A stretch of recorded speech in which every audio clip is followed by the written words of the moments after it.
Well, the good news, Donald Trump won the debate. The bad news is we have no commander-in-chief, and I can't speak Chinese. But on the positive side, if the Chinese do conquer America, at least we'll know who's running the country. You know, I usually start the show with a satire. I'm going to put the satire at the end of the show. We will get to it, but I'm going to put it at the end of the show because I think we all want to get right to discussing that insane debate. And for another thing, my satires, even my satires, cannot be as funny as the fact that this country, which was once led by George Washington and Abraham Lincoln and Ronald Reagan, is now being run by this guy. Making sure that we're able to make every single solitary person eligible for what I've been able to do with the COVID. Excuse me, with dealing with everything we have to do with. Look, if we finally beat Medicare. Hopefully, it will soon be run by this guy. We're going to win at every level. We're going to win economically. We're going to win with the economy. We're going to win with military. We're going to win with health care and for our veterans. We're going to win with every single facet. I missed this. My, oh my, what a wonderful day. We're going to win so much, you may even get tired of winning. You'll say, please, please, it's too much winning. We can't take it anymore. I feel pretty, oh so pretty. I feel pretty and witty and gay. We have to keep winning. We have to win more. We're going to win more.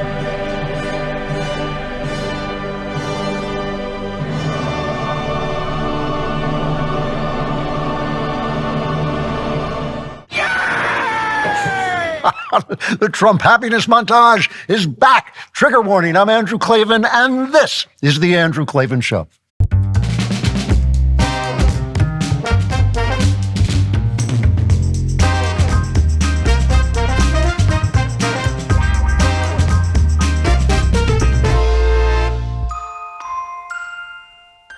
Let's get right into today's episode, the holy crap debate. Holy crap. Holy crap. Before this debate began, I said two things. I said, one, dementia is progressive. You can pump this guy with cocktails, but there is a certain course this thing is going to take. You start out as a younger person talking sort of like I'm talking now, and then as you age, you start to sound like Michael Knowles, and finally you just decay into Michael Knowles. That's the way it goes, and it speeds up as it goes on. It's sad, but it's true. It gets faster and faster, and we've seen it getting faster and faster. Ultimately, you can give this guy any cocktail you want. We don't have a cure for this. There's no cure for what he's got. And I thought, there's a possibility. I said, there's a possibility he might just come out and have nothing. And that's exactly what happened. And everyone saw it. But there was another part I talked about before the debate that not everyone saw coming and not everyone still sees now, which is Trump. Trump has changed. Trump does that. He learns stuff. He's very quick-witted. He's very adaptable. He understands the territory. He has been running an utterly different campaign than either of the first two campaigns. He's been disciplined. He's been targeted. He's been political. One of the things they always said about him is, well, he's not a politician. I thought, yeah, but if you want to be a politician, it's a profession. You have to be a politician. Now he's a politician. Now he doesn't just go with his grudges. He doesn't just go with his gut. He actually thinks about what the effect of what he says is going to be. He's less crazy. And on top of this, the man has stood up to an onslaught of unprecedented authoritarian abuse and corruption, something out of a Central American banana republic, as he himself might say, like nothing we've ever seen. And it has broken against him like a wave against a rock. Donald Trump is a flawed man, but a hero is not a saint. A hero is a flawed man who rises to an occasion. In the moment, does what he has to do. That's every movie ever made, every story ever told. A flawed guy, not a perfect guy, a guy with troubles, a guy with problems who finds himself in trouble and does what he has to do. The Democrats with all their lawfare and all these unfair prosecutions and that thing in New York, which was as corrupt a trial as I have ever seen outside of the movie Miracle on 34th Street. I mean, it was something out of Boss Tweed's America. That thing, the Democrats have turned Donald Trump into a hero. And I told you from the start, when Trump leapt at the chance to take this debate, that was an act of Trumpian self-confidence. I told you it was a smart move. I told you he wasn't underestimating Biden. That was a beast of prey leaping on an old man who had made a tactical error. And everything I've been saying to you for weeks showed itself to be true yesterday. And now I see one other thing that I don't think anybody is really talking about. Everybody saw one thing last night. Everybody saw Joe Biden lost, but I saw something else. Donald Trump beat him. So let's talk about it. Chapter 1, holy crap. Using the internet without ExpressVPN is like having a first aid kit, but not keeping it stocked. Most of the time, you'll probably be fine, but what if there's a sudden accident and you have nothing to use for a bandage? Every time you connect to an unencrypted network in cafes, hotels, or airports, you're essentially leaving your personal data wide open for any hacker on the same network to access. Don't wait for a security breach to happen. Protect yourself with ExpressVPN. Your data is not just data. It's valuable information that hackers can make up to $1,000 per person selling on the dark web, which is why you need to protect it with ExpressVPN. I love that ExpressVPN creates a secure, encrypted tunnel between my device and the internet so that hackers can't steal my sensitive data. It would take a hacker with a supercomputer over 1 billion years to get past ExpressVPN's encryption. ExpressVPN is extremely easy to use. Just fire up the app, click one button to get protected. Plus, it works on all devices. Phones, laptops, tablets, and more, so you can stay secure on the go. Secure your online data today by visiting expressvpn.com/Klavan. That's expressvpn.com/Klavan, and you can get an extra 3 months free. expressvpn.com/Klavan. How do you spell VPN? KLAVAN.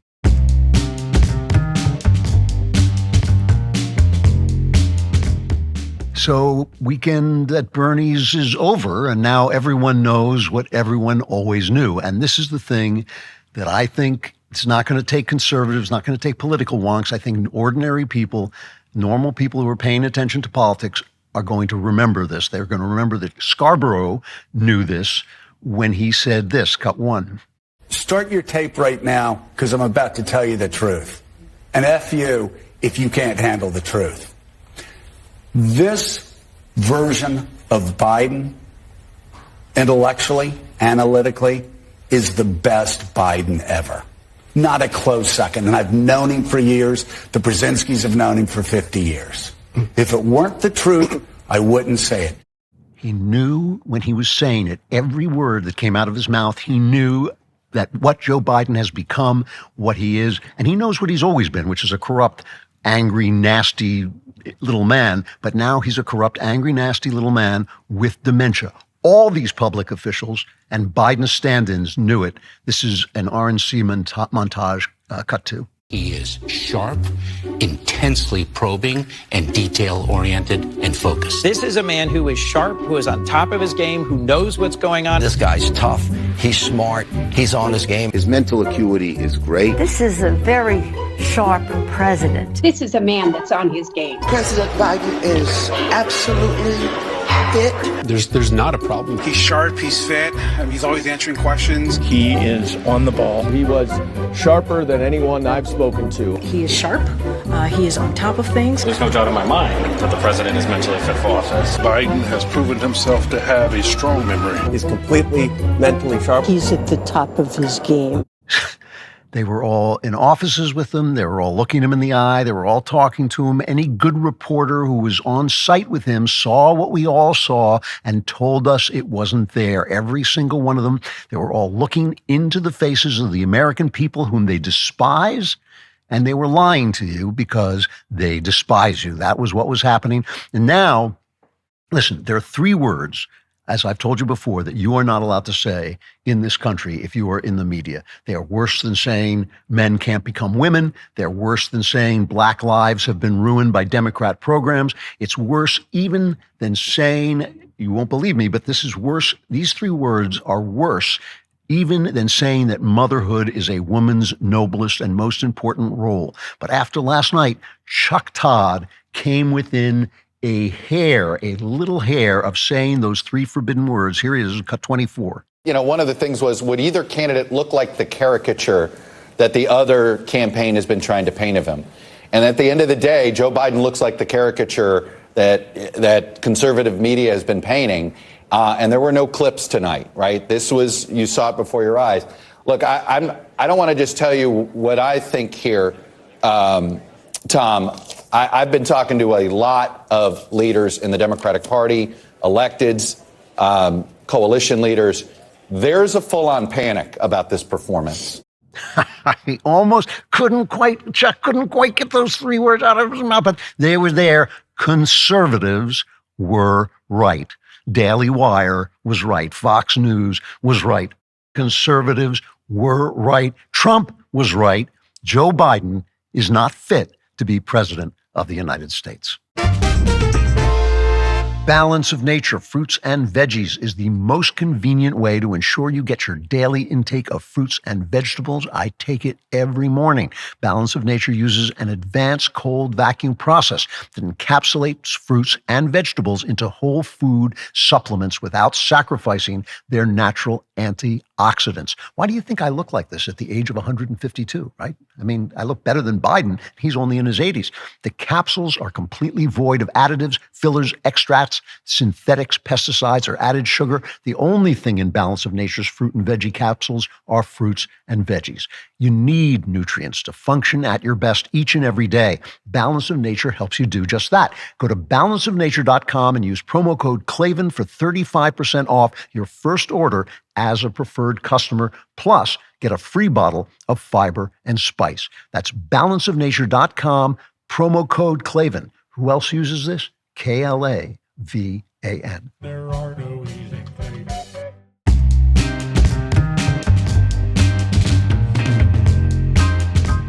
Chapter 2. Holy crap 2. This time, it's holy crap.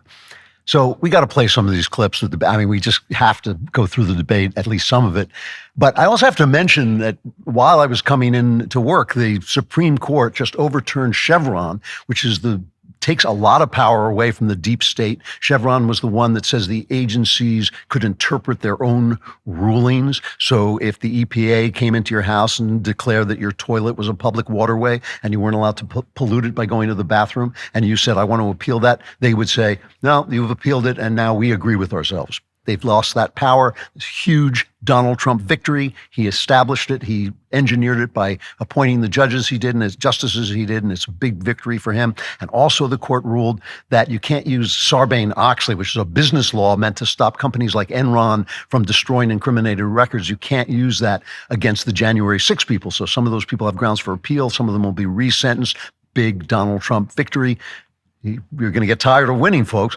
But still, the biggest victory was the debate. Now, here's the thing. The media likes to convince us that the thing about debates is the zingers, the moments, the little things that happen. Those are the things we remember. And those are the things we remember over time. But those are not the things they see. That's just the way the media works. Those are media strengths, getting people in a faux pas, getting people in a gaffe, getting people to have a quick zinger. That's what the media likes. So they want to convince you that that's what's important to you. They want to turn you into a character in their business model. That's what they're trying to do. But I don't believe it. I believe people are smarter than that. I believe they see an entire thing. They may not be paying attention to every detail of policy, but they see personality, they see capability, they see where basically the people stand on the issues, what their records are. Basically, people are smarter than the media want them to be, and they see it all. And from the very start, the look on Biden's face when he came walking out there like a zombie, the slack mouth, the staring eye, the kind of trembling face, and then unbelievable moments like this one. Here's the moment when he was trying to defend himself against the hardest charge of all for him, which is the charge, well, one of the hardest charges of all, because he's also letting World War III happen, but the charge of letting illegals flood the country. This is cut 8. When he was president, he was separating babies from their mothers, putting them in cages, making sure the families were separated. That's not the right way to go. What I've done since I've changed the law, what's happened? I've changed it in a way that now you're in a situation where there are 40% fewer people coming across the border illegally. That's better than when he left office. And I'm going to continue to move until we get the total ban on the total initiative relative to what we can do with more Border Patrol and more asylum officers. President Trump? I really don't know what he said at the end of that sentence. I don't think he knows what he said either. Look.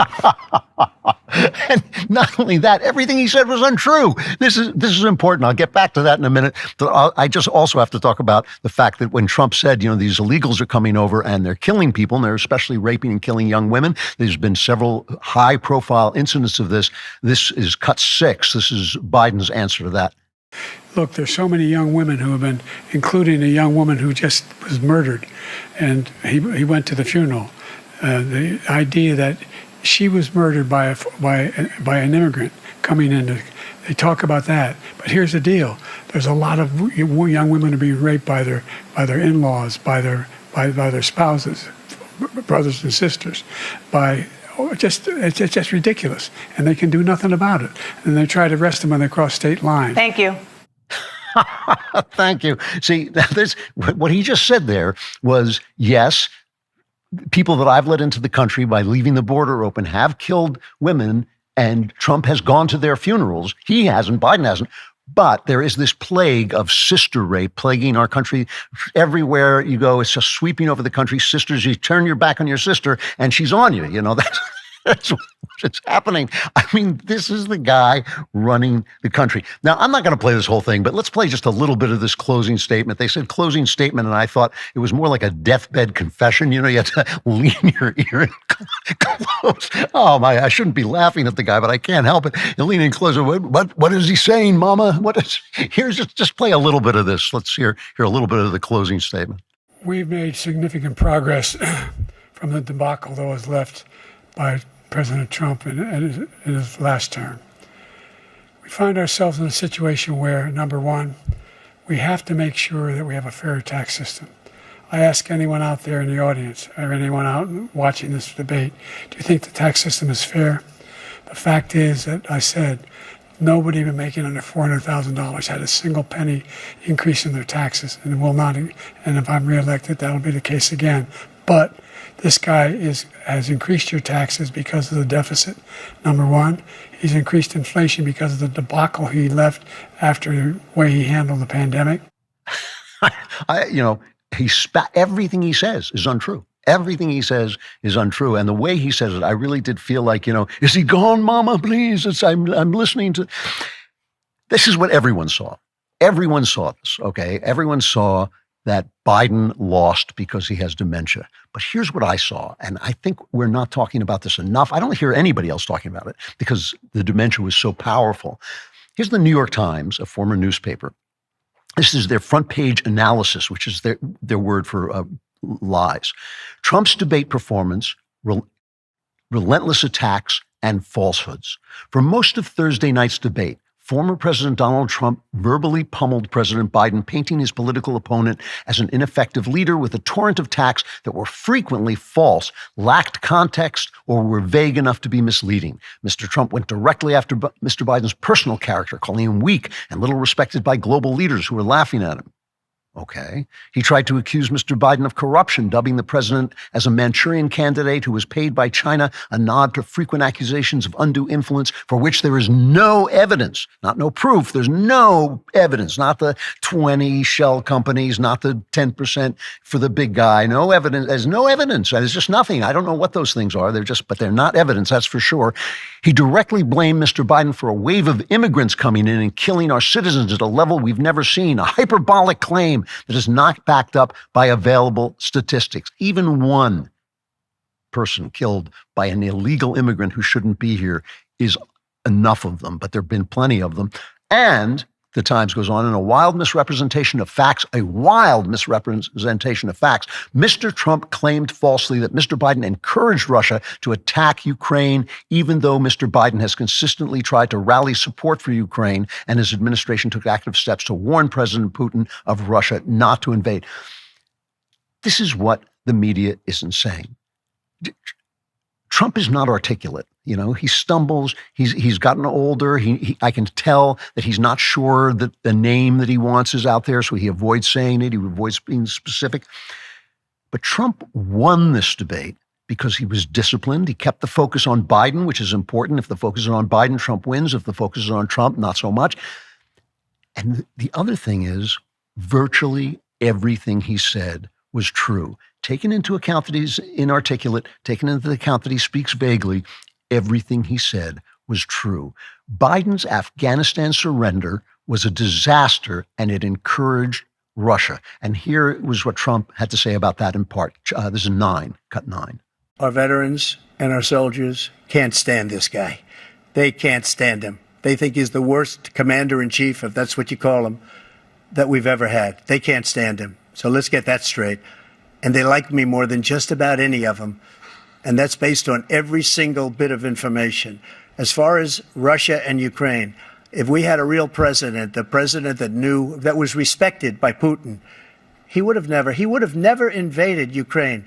A lot of people are dead right now. I'll tell you what happened. He was so bad with Afghanistan. It was such a horrible embarrassment, most embarrassing moment in the history of our country, that when Putin watched that and he saw the incompetence, that he should have fired those generals, like I fired the one that you mentioned.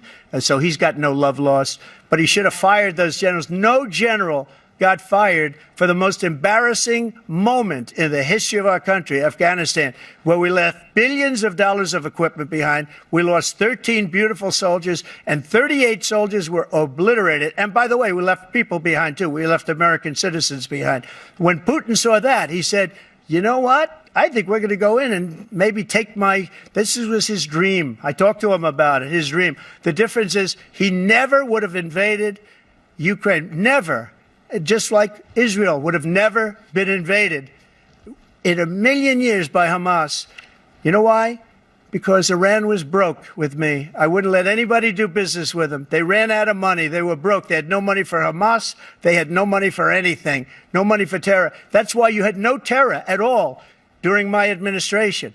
This place, the whole world is blowing up under him.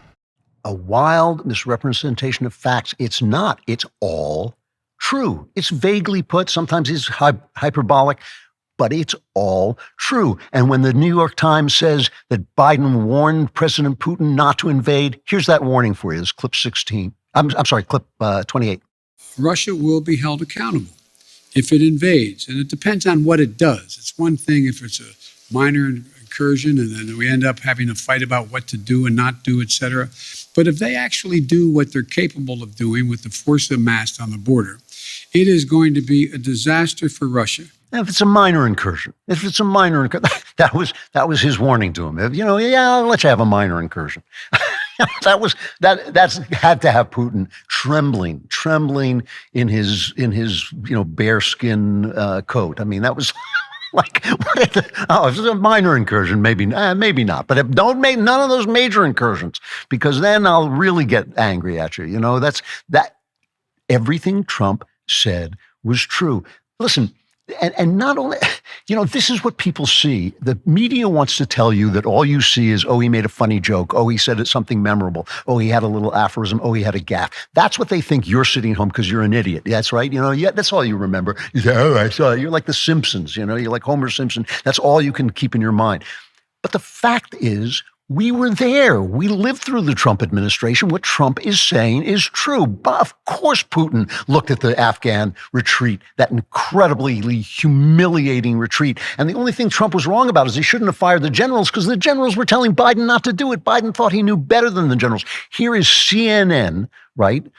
The leftist name in news. Here is CNN fact-checking Joe Biden. This cut 22. Some of them. He said he's the only president in a while who didn't have any troops dying anywhere in the world. Troops have, of course, died on his watch. He said he's put in a $15 per shot cap on insulin and Medicare. It's a $35 a month cap. He said it's a $200 cap on overall drug spending in Medicare. It's $2,000 a year. He said the border now has fewer crossings than when Trump was in office. That's generally not true. He said, or at least strongly suggested, unemployment was at 15% when he took office. It was actually 6.4. He said Trump wants to get rid of Social Security. Trump doesn't. He said billionaires pay 8.2% in taxes. It's much higher. He said Trump told Americans to inject bleach amid COVID. We know Trump made foolish comments about scientists studying disinfectant injection, but didn't frame it as advice to people. And Biden said the Border Patrol endorsed him. No, its union supported the border bill he supported, never endorsed him himself. Not only that, they tweeted out that we never will endorse him.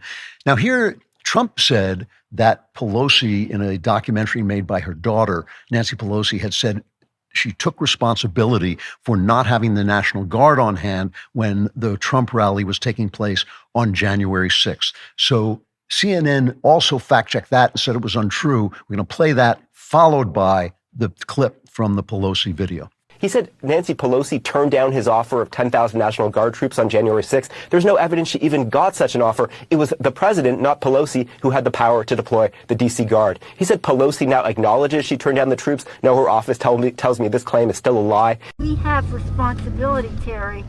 We did not have any accountability for what was going on there, and we should have. This is ridiculous. You're going to ask me in the middle of the thing when they've already breached the inaugural stuff that should we call the Capitol Police? I mean the National Guard? Why weren't the National Guard there to begin with? They thought that they had sufficient resources. That is not a question of how they had. They don't know. They clearly didn't know, and I take responsibility for not having them just prepare for more. She was Speaker of the House, right? She took responsibility. You heard her say it. What the things that Trump said were true. And so the only thing that the New York Times and many other outlets are saying is they're saying, yes, Biden did die a few months ago, and that did, kind of lessen his power at the debate. But Trump was lying. Trump was not lying. Trump was not lying. Trump is, as I say, he has a vague way of talking. He can be hyperbolic, but everything he said in this debate was true, was basically true. And, we sit around and talk about these things in the way the media wants us to talk about them. We say, well, Trump did this and Biden did that and all. But people understand other people. We all talk to people. None of us speaks in book-like sentences, right? We all talk in a kind of vague way. We all say things we don't quite mean, but the other person gets it. We're human beings, and we can understand people communicating like human beings. Trump is communicating like a human being. He's a little older. He's a blustery guy anyway. The things he said were true, and that is what cut the ground under the walking corpse of Joe Biden, the guy who used to be Joe Biden. That's what cuts the ground out from under him. Because even if Biden had shown up with that appalling performance, it wouldn't work if we hadn't lived through the Trump administration and we're thinking, well, yeah, it was good, Trump said, there was no, Putin took territory under Obama. He took territory under Bush. He took territory under Biden. He didn't take any territory under me. That's true. That is true. And that the whole idea that we should be saying, oh, yeah, but Trump, it wasn't quite right about that. No, that's not what we're thinking. We're thinking, yeah, basically, Trump did a good job as president and Biden sucks. And he did a good job in the way he said he did. Hilariously, halfway through this, and I should say this because I go after Jake Tapper all the time because Jake Tapper has had Trump derangement syndrome coming out of his ears, and I go after him all the time. But Tapper and Dana Bash did an excellent, excellent job. Their questions were challenging to both sides, as they should be. They didn't interrupt. They didn't fact check. They didn't put themselves forward. They asked their question. They turned off the mic when there was still time left. They went back to the question. They let the guy answer it or not answer it as he chose. I don't see why there should be any reporters in the room. I don't see why there should be anybody but maybe a referee to make sure they follow the rules. I don't know why candidates can't, they're running for president. They should be able to say what they have to say. We don't need a left-wing press or even a right-wing press to tell them what they should be talking about, to ask them questions. But if they were going to be there, Tapper and Bash did a great job. The Wall Street Journal and I believe the New York Times as well, not the Wall Street Journal, I'm sorry, the Washington Post and I believe the New York Times as well are complaining about this. Why didn't they stop him? Why didn't they fact check him? Well, again, you can do that. You can say to Donald Trump, well, he didn't encourage, Putin to go in. But yes, he did. His actions encouraged Putin. And people can tell that. His words when he said a minor incursion, I'm not going to do anything about, they did encourage Putin. And people know, people are smarter than the media wants them to be because the media wants them to be stupid enough to watch the media. This was the other thing that Trump said about January 6th, which was the big thing we all expected him to be washed away by. This is cut 11. What do you say to voters who believe that you violated that oath through your actions and inaction on January 6th and worry that you'll do it again? Well, I don't think too many believe that. And let me tell you about January 6th. On January 6th, we had a great border. Nobody coming through, very few. On January 6th, we were energy independent. On January 6th, we had the lowest taxes ever. We had the lowest regulations ever. On January 6th, we were respected all over the world. All over the world, we were respected. And then he comes in, and we're now laughed at. We're like a bunch of stupid people. What happened to the United States' reputation under this man's leadership is horrible. Again, it's true. It is true. And, obviously, is he dodging the question a little bit? Yeah, he's a politician. He's dodging the question a little bit. But the problem is, everything he said is true. And this is kind of bugging me a little bit, that it's not bugging me that the media is dishonest, but even on our side, we're sort of talking about the fact that Joe Biden has dementia. Yes, he has dementia. That's a shame. I'm not sure it matters because he's probably not running the country anyway, but his policies suck. That's what underscores the victory of this debate. Trump's policies worked. Did I have problems with him? Yeah, he lets the debt get out of hand. He won't cut entitlements, all kinds of problems with Donald Trump. He's to the left of me. He's a populist. He's going to do what the people want him to do. Still, his presidency worked better because it didn't have these leftist policies. I mean, the other thing was this. This is one thing that I also think we should play. This is 12. When it comes to January 6th, I've said before, I think it was bad. I think Trump should have acted faster. I don't take any of the excuses. They shouldn't have been in the building. However, you have to compare it to the violence during the pandemic, the George Floyd riots, when the left encouraged them, the press encouraged them. Here's what he said, cut 12. What they've done to some people that are so innocent, you ought to be ashamed of yourself. What you have done, how you've destroyed the lives of so many people. When they ripped down Portland, when they ripped down many other cities. You go to Minnesota, Minneapolis, what they've done there with the fires all over the city. If I didn't bring in the National Guard, that city would have been destroyed. Absolutely true. Again, absolutely true. Donald Trump won this debate. He won it because he's smart. He won it because, I said this last night on the backstage. This is a guy who was very successful in New York real estate, an excruciatingly tough business. Very successful on television, a wildly tough business. Won the presidency on the first try entering politics.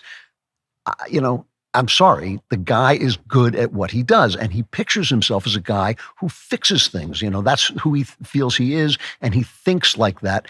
And now he sees that he lost an election. A lot of people hit me because I won't say that the election was stolen. I have said it was rigged many, many times, but I don't think it was stolen by the numbers, or at least I'm sorry. I should say it hasn't been shown to me or proven to me that it was stolen by the numbers.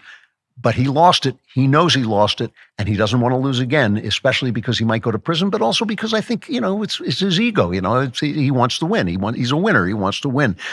He won this debate. Biden lost it, but Donald Trump won it. And I think that this is a thing that we can look forward to as we go forward. I think that this is going to charge Trump up. I think it's going to charge his, not just his base up. I think it's going to charge the people who surround him up. And we'll talk about that more in a little bit. But first, let's move on to chapter 3, Holy Crap 3, Holy Crap, Crap, Crap.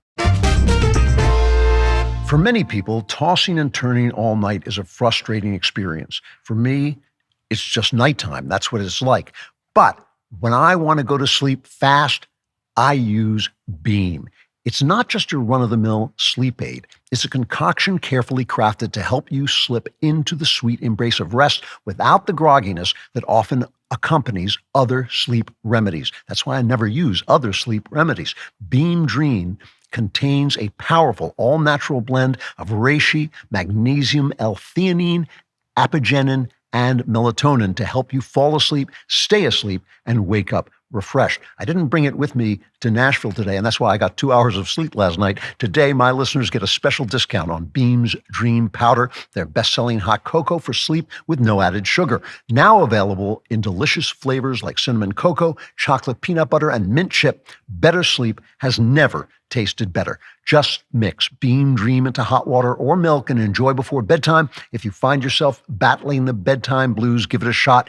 Your weary self will thank you. If you want to try Beam's best-selling Dream Powder, take advantage of 40% off for a limited time when you go to shopbeam.com/Klavan and use code Klavan at checkout. That's shopbeam.com/Klavan with my promo code Klavan for up to 40% off your order. Why, oh why, did they spell Beam a 4-letter word when what you want to know is how you spell Klavan? It is Klavan. There are no E's in Klavan. I just make it look this easy. There are no E's in Klavan.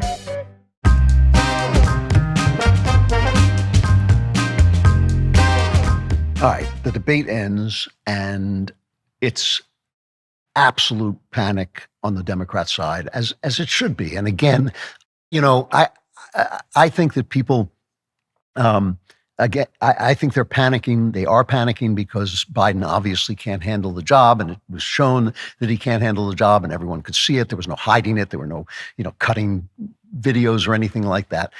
But also, Trump is doing really well.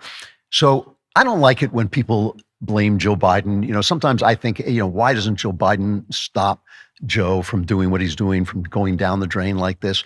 And my wife always says to me, when have I ever been able to stop you from doing anything that you didn't want to stop doing, right? And so maybe she's right about that. Maybe, the guy is immovable. I don't know. But it was just sad to watch her come out. Somebody took the video on a cell phone of her leading him away, from the stage. He could barely walk. She was shepherding him down. And then afterwards, at the gathering afterwards of the people cheering for him and pretending that he did a good job, here's what she said to him. This is cut 25. Joe, you did such a great job. You answered every question. You knew all the facts. And let me ask the crowd, what did Trump do? Why? So 2 things. I mean, one is the look on that guy's face. She's talking to him like your mommy talks to you after you lose a little league game. You did a great job. You tried hard. You answered all the questions. You swung at all the pitches. It's like, and he has this look on his face. Thank you so much. I felt so bad because I struck out. And then she says it.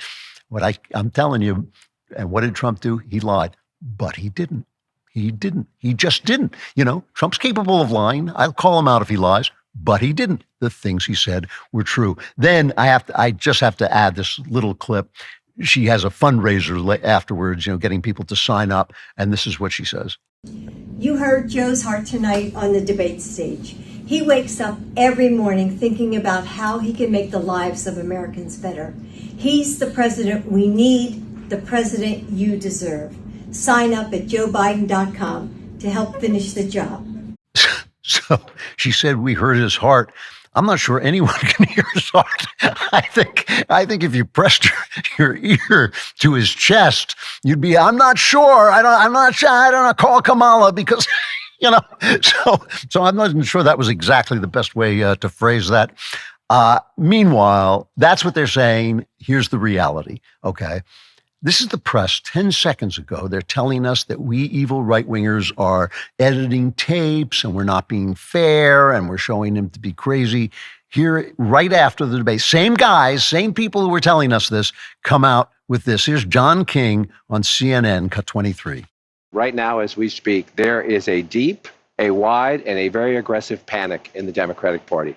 It started minutes into the debate, and it continues right now. It involves party strategists, it involves elected officials, it involves fundraisers. And they're having conversations about the president's performance, which they think was dismal, which they think will hurt other people down the party in the ticket, and they're having conversations about what they should do about it. Some of those conversations include, should we go to the White House and ask the president to step aside? Other of the conversations are about, should prominent Democrats go public with that call? Because they feel this debate was so terrible. They do say in moments in the debate later, the president got better and got his footing, but then at the end, even his closing statement was a little halting. A little halting. It was also untrue. This is the other thing, not only did Trump tell the truth, everything Biden said was untrue. And the only reason the press can't see it was untrue is because they've been saying the same thing. They've been backing him up, and they've been backing this stuff up that just isn't so. And the most important one is the economy, because they keep selling us the fact that it's us being stupid, that we don't understand what a great economy it is. And I'm sorry, when people can't afford eggs, they know they can't afford eggs. When people can't afford groceries and things, they know it. When they can't send their kids to summer camp, or when they can't get their kids presents, when they can't do the things that they want to do, they know. So having some clown at the New York Times or CNN or NBC saying, you guys are too stupid to realize what a great economy this is, sounds like exactly what it is. Elites who are doing fine lecturing people who aren't doing so well, because inflation, which is caused by one thing, the government printing money, which is caused by one thing, the government overspending, which is what Joe Biden has been doing since he stepped into office and hasn't stopped doing, has promised to continue doing. That makes things too expensive for people to afford if they're not making millions and millions of dollars. Here's Thomas Friedman. This is, again, in the analysis, it's all about the Trump lies. Here's Thomas Friedman talking about what he saw, right? I watched the Biden-Trump debate alone in a Lisbon hotel room, and it made me weep. I cannot remember a more heartbreaking moment in American presidential campaign politics in my lifetime, precisely because of what it revealed. Joe Biden, a good man and a good president, has no business running for re-election. And Donald Trump, a malicious man and a petty president, has learned nothing and forgotten nothing. He's the same fire hose of lies he always was, obsessed with his grievances, nowhere close to what it will take for America to lead in the 21st century. Now, first of all, calling Joe Biden a good man is just false. He's a bad person. He has always been a bad person. He's a plagiarist. He's a liar. He's a racial, flamethrower. He plays races off one another. It used to be he would play off black people, calling them predators. Then he was the big anti-crime guy, because that's where the party was. So that's where Joe went. He's the guy who lied about Anita Hill. He has just always been a dishonest, terrible man. And as a president, he sucks. He sucks. And so they're just going to go back into the same lies. But here's the thing. If you're in a court of law, right, and they're questioning a witness and they can prove that the witness lied, a lot of times the jury will say, well, if he lied about one thing, he's going to lie about another. The press has now been caught with their pants down. This is a huge singing in the rain moment when the curtain opens behind you and you realize these people are being dubbed, and the people dubbing them are the Democrat Party. Here's Frank Bruni. Frank Bruni is to the left of Stalin, right? From the moment the debate, first he goes into this long thing about how evil Donald Trump is, and we all know how evil Donald Trump is. From the moment the debate began, Biden seemed unsteady, off. His expression was often frozen. It's like nobody has said any of this before, right? Frank Bruni is just discovering this. His voice was often flat. He garbled words. He corrected himself mid-sentence over and over again. He'd clearly memorized key talking points, key phrases, but he repeatedly used them without providing adequate context, swerved from one to another without any transition, halted sentences before they reached their destination, started sentences without giving them any bearings. Too bad nobody told them this was happening. Here is, again, their front page analysis, New York Times front page analysis.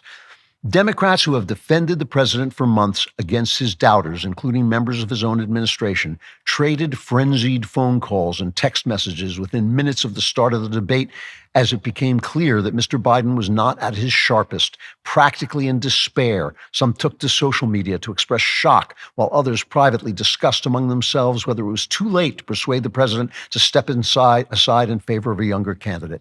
Biden is about to face a crescendo of calls to step aside, said a veteran Democratic strategist, and has staunchly backed Mr. Biden publicly. Joe had a deep well of affection among Democrats. It has run dry. Here is Patrick Healy. I'm hearing high anxiety from Democrats over Biden's debate performance. Nicholas Kristof, President Biden, it is time to drop out. At the end of the debate, Dana Bash repeatedly asked Donald Trump if he'd accept the results of the election. And what I thought was he should ask her that. Will you accept the results of the election? Will you accept that I won? What about the New York Times? Will the New York Times accept that I won? Will Hillary Clinton accept that I won? Trump left office on January 20th.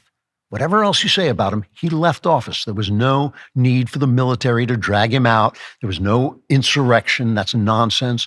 There was no chance that Donald Trump was going to overturn our democracy and not leave office as he was supposed to do. He was trying every legal means to stop them. Everything failed. He left office. Did Hillary Clinton ever stop trying to sabotage his presidency using the FBI and false information, feeding false information to the FBI? Did CIA operatives and former CIA leaders, did they ever stop trying to undermine him? Did the media, the deep state, ever stop trying to undermine Donald Trump? Did they accept that he had won the election? Nobody asks that, right? Nobody asks that. Biden was asked if he thought those who vote for Trump were voting against democracy. Here's what he said, cut 14. Do you believe that the tens of millions of Americans who are likely to vote for President Trump will be voting against American democracy? The more they know about what he's done, yes. The more they know about what he's done. And there's a lot more coming. He's got a lot of cases down the road coming around. He's got a whole range of issues he has to face. I don't know what the juries will do, but I do know he has a real problem. What got me involved to run in the first place after my son had died, I decided in Iraq, because of Iraq, I said I wasn't going to run again until I saw what happened in Charlottesville, Virginia. People coming out of the woods carrying swastikas on torches, and singing the same anti-Semitic bile they sang when back in Germany.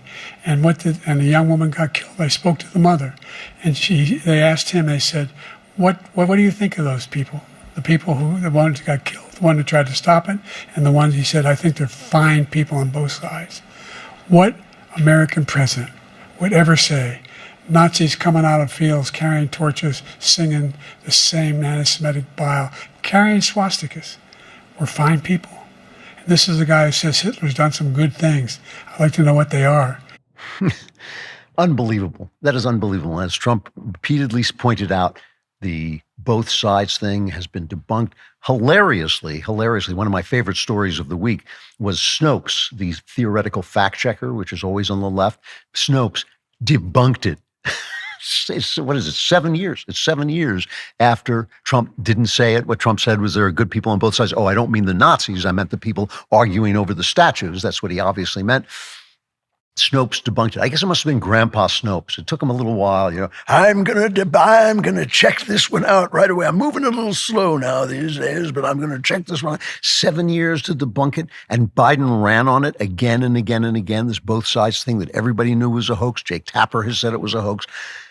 Look, Biden lost because he has dementia, but Trump won because he was disciplined. He kept the focus on Biden, and he told the truth. And it's incredible. It is incredible that we can play these clips right here and you can hear Joe Biden lying. You can hear him saying things that aren't true. You can hear him saying things that are debunked. And they keep saying, well, Trump lied. I'd like to see where. I'd like to see where Trump told a lie. He didn't. He told the truth. He showed up.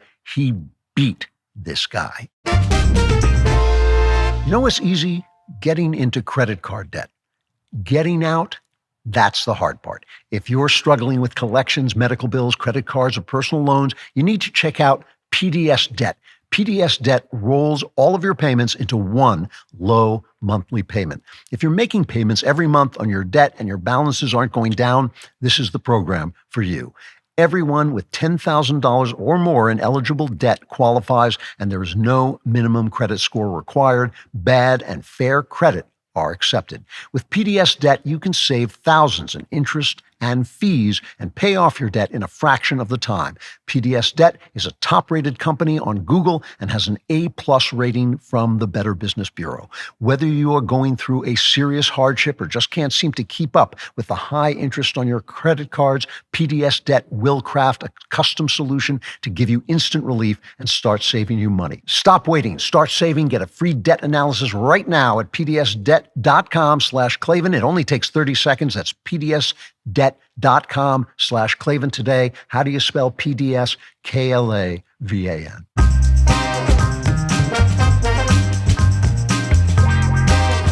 Final chapter, Trumpety Trump. I got to play this one clip only because it was my favorite moment in the debate. It was this little exchange toward the end. I spent half my career being criticized being the youngest person in politics. I was the second youngest person ever elected to the United States Senate, and now I'm the oldest. This guy's 3 years younger and a lot less competent. Well, I took 2 tests, cognitive tests. I aced them, both of them, as you know. We made it public. He took none. I'd like to see him take one, just one, a real easy one. Like go through the first 5 questions. He couldn't do it. But I took 2 cognitive tests. I took physical exams every year. And, you know, we knock on wood wherever we may have wood, that I'm in very good health. I just won 2 club championships, not even senior, 2 regular club championships. To do that, you have to be quite smart, and you have to be able to hit the ball a long way. And I do it. He doesn't do it. He can't hit a ball 50 yards. You can see he is 6'5" and only 223 pounds, or 235 pounds. Well, you said 6'4", 200. Well, anyway, that's what you're. Anyway, just take a look at what he says he is, and take a look at what he is. Look, I'd be happy to have a driving contest with him. I got my handicap, which when I was vice president, down to a 6. And by the way, I told you before, I'm happy to play golf with you if you carry your own bag. Think you can do it? That's the biggest lie. That he's a 6 handicap of all. I was an 8 handicap. Yeah. 8. Never. But I have, you know how many? I've seen you swing. I know you swing. Okay, let's not act like children. President Trump, we're going to turn. Let's not act like children. What I loved about that is that I think that was the thing Trump cared about most, the guy lying about his handicap, the idea that he could possibly take him at a golf game. You know, there's something about Trump that remains delightful.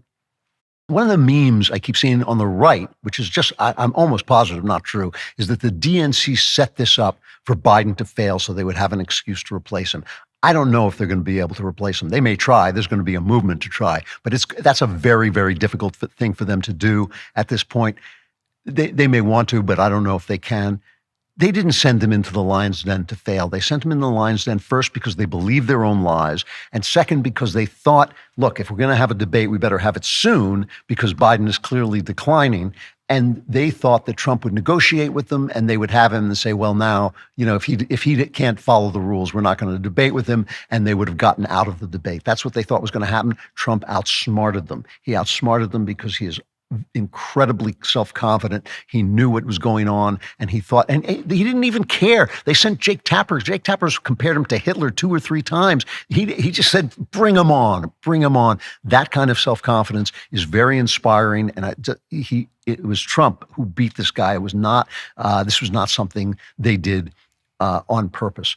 Trump was too smart for them, too self-confident, too aggressive. He's learned how bad they are, and he's adapted, and he told the truth. You know, I got a clapback letter from a guy named Bob in Baltimore, who, like a lot of people, is unhappy with me. He's very nice about it, but he's unhappy with me because I won't say that the election was stolen, right? I have said that it was unfair, it was rigged, but this idea that the numbers were, somehow gamed. I'm not saying there wasn't fraud. There's always fraud. The Democrats always commit fraud. I'm just saying I'm not convinced. I haven't seen enough evidence to say that the numbers were not the fraud was enough to turn the election around. So Bob says, hello, wise bald one. Something doesn't make sense. It's been bugging me. According to you, we're supposed to believe our news media has been captured and corrupted. Our institutions of higher learning have been captured and corrupted. Our regulatory administrations in D.C. have been captured and corrupted. Our religious institutions, our entertainment, our weaponized legal system, all have been captured and corrupted. Our medical system, now owned by big pharma, has been captured and utterly corrupted. Our scientists,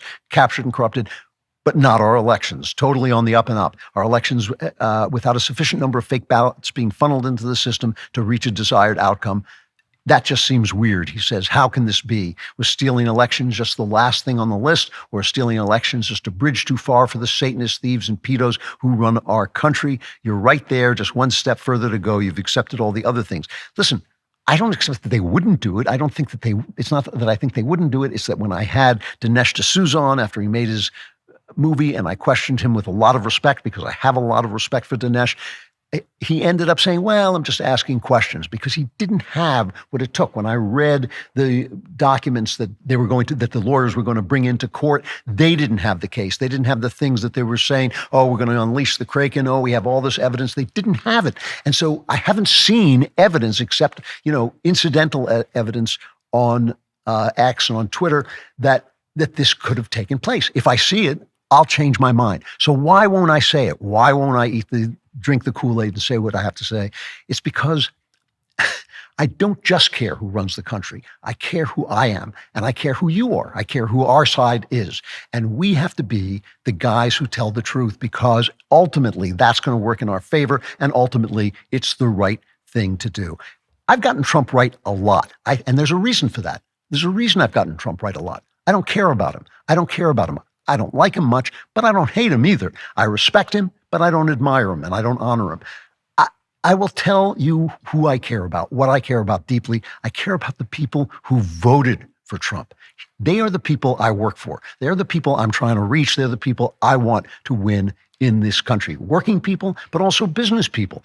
The people who just want America to be prosperous and free. Why did they vote for Donald Trump? This is the thing that the left, the newspaper, the media have not had the intellectual curiosity to even wonder aloud. Why did people vote for this outlier, for this celebrity, for this big mouth? Why did they do it? They voted for Trump because they know the Democrats, the elites, hate them, despise them, and they know the Republicans don't give a damn about them. And they don't. They tell them what they want to hear. They go on Fox News and they get their sound bites, but they don't care to do the things that the people want them to do. They let their jobs leave the country. They let the middle of the country fall apart. They take away their freedoms. They pour money into places, into their little projects that don't do anything for the ordinary Americans.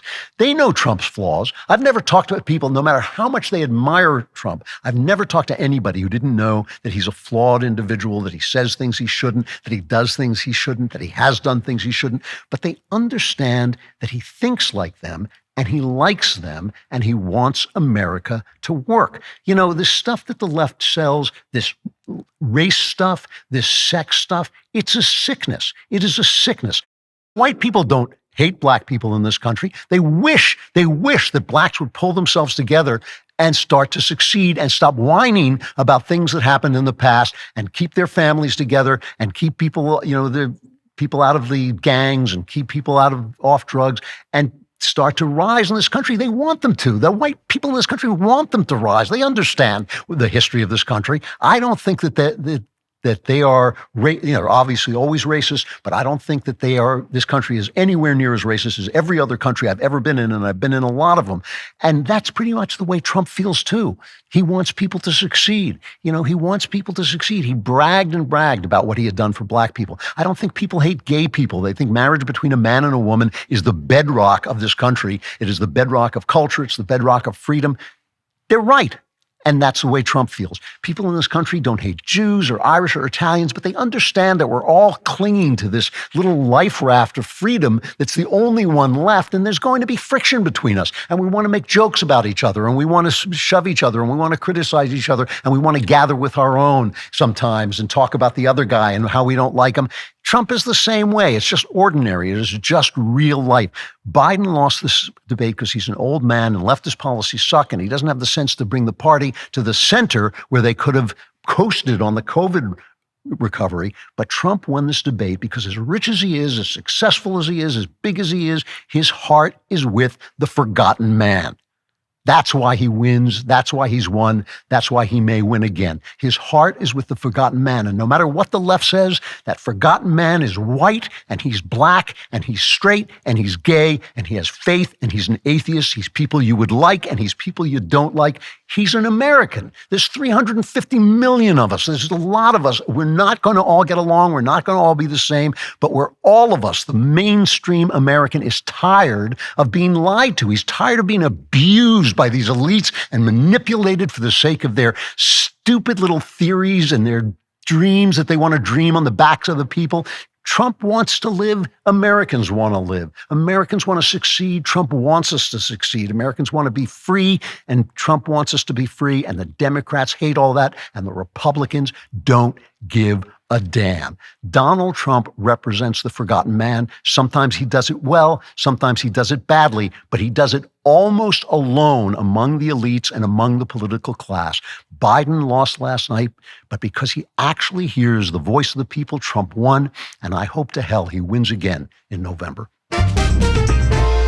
If you have not heard, Jeremy Boring announced an exciting partnership with Angel Studios and DailyWire Plus to bring you a brand new film called Sound of Hope, the story of Possum Trot. It's coming to theaters this July 4th. Last year, Angel Studios' movie Sound of Freedom made a profound impact by shining a powerful light on the child trafficking crisis. Now Angel Studios is back, continuing their fight for kids, and Daily Wire is joining with them. Sound of Hope is the true story. This is not just a preachment. This is an actual story. It'll break your heart. It'll make you cry. It's a story of 22 families from a rural church who adopted 77 kids from the foster system, sparking a movement to save vulnerable children everywhere. The acting is absolutely terrific. We have a trailer for you guys so you can get a feel for what this movie is all about. Take a look. Are you sure these people want us? I know they do. You can call me Mama. Oh, Lord.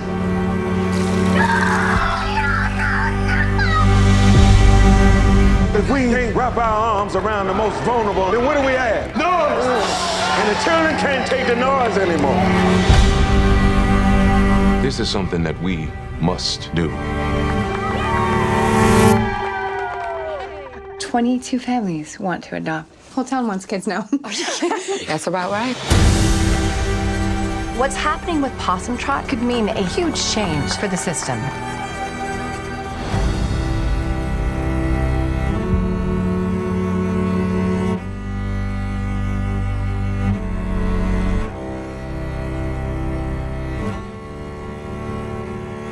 I watched this film. Like I said, it will make you cry. It places strong family values at its core. It's more than just a movie. It is also a call to action. Right now, there are over 100,000 children in a foster care system that does not work. They need homes. They need our help. Raising awareness is how you can help today. The best way to do that is by seeing Sound of Hope in theaters. This is exactly how we start a movement to change the culture. Sound of Hope is coming to theaters July 4th. Tickets are on sale now. You can get showtimes at angel.com/Klavan. All right, we'll do some clapbacks in the member block, but for now, this final thought. As we swirl rapidly down into the hurly-burly, upsy-daisy, stinky-dinky of the American political season, before being flushed swiftly into the thunderous plumbing of loyalist rage, expert idiocy, and media lies, until we emerge in the noxious sewer of broken promises, vengeful hyperbole, and did I already mention media lies? I'd like to take a moment to refresh our souls at the fountain of compassion by walking a mile in our opponent's shoes and then hiding them so our opponents have to hop around barefoot in all the crap they've left lying around on the streets of our cities, which would only serve them right. For instance, as November looms, it's now becoming clear that leftists are facing a problem. With Iran putting the final touches on the nuclear arsenal funded with the pallets of billions sent to them by Barack Obama and Joe Biden, and with China strengthening the Navy that is rapidly outstripping an American military, strangling on Democrat funding cuts while wasting its resources celebrating the sexual perversity that is the mainstay of the left's political philosophy, and with Russia completing the destruction of Ukraine because the massive amounts of American funding meant to defend that nation have been inexplicably slow-walked, allowing Putin to refresh his attack while Biden dithers, left-wingers across our country are growing increasingly concerned about the WNBA. Now, whether you don't know what the WNBA is or don't care, the problem for leftists is very complex. The rise of superstar player Caitlin Clark into some girls' team or other has provided leftists with a great reason to pretend to give a smoldering belch about a bunch of lady beanstalks throwing a ball at a net with a level of skill so amazing it makes the men's game look much better and more entertaining. But this raises questions. If Caitlin Clark has caused leftists to pretend to follow the WNBA with the same enthusiasm with which they pretend to follow soccer, why didn't they pretend to follow the game when all the most talented players were black? And now, when some black player, whose name they don't know because they've never watched a WNBA game in their lives, fouls Caitlin Clark by smacking her full force in the back of the head, should leftists side with Caitlin since she's the only reason they're pretending to watch the games in the first place? Or should they Google the name of the black player and side with her so they don't have to admit it was their flagrantly racist behavior that made black what's-her-name clock Caitlin because what's-her-name has been playing her nameless heart out with a work ethic and skill that raises women's basketball to a level nowhere near the men's game, and no one's been watching her all that time because she's in the WNBA. And what about trans people? If a hulking male like Leah Thomas is allowed to go swinging his dingus around a woman's locker room so that leftists can pretend there's no advantage to being a male athlete in a woman's sport, why didn't the leftists pretend to watch women's basketball before Caitlin Clark so that women players could be paid the same amount as men with money that would exist if anyone was buying tickets to their games instead of the men's games where the people play better because the people are men? Now, if a black man were playing in the WNBA and he fouled Caitlin Clark by hitting her full force in the back of the head, then for the next few years while Caitlin Clark was regaining consciousness and learning to walk again and using dining utensils with dulled edges so she didn't cut herself, she could be replaced by another black man who would foul other players until the entire WNBA was populated by black men, making the games worth watching. Then all the leftist dilemmas could be solved by watching black men play basketball and calling it the WNBA, thus supporting black people, trans people, and women's sports, which will finally rise to the level of men's sports by being sports played by men. That would make all the leftists happy until China, Russia, and Iran slaughter everyone because Democrats suck at running the country. And now we're going to go into member block. If you are a member. If you're not a member, that shroud of darkness falling upon you, that's not a shroud of darkness. That is Klavanlessness, which is eternal, deep, infinite, and unbearable. So become a member today. Go to dailywire.com/subscribe and use code Klavan at checkout for 2 months free on all annual plans. If you are already a member, pack up your bags and come on over to Member Block.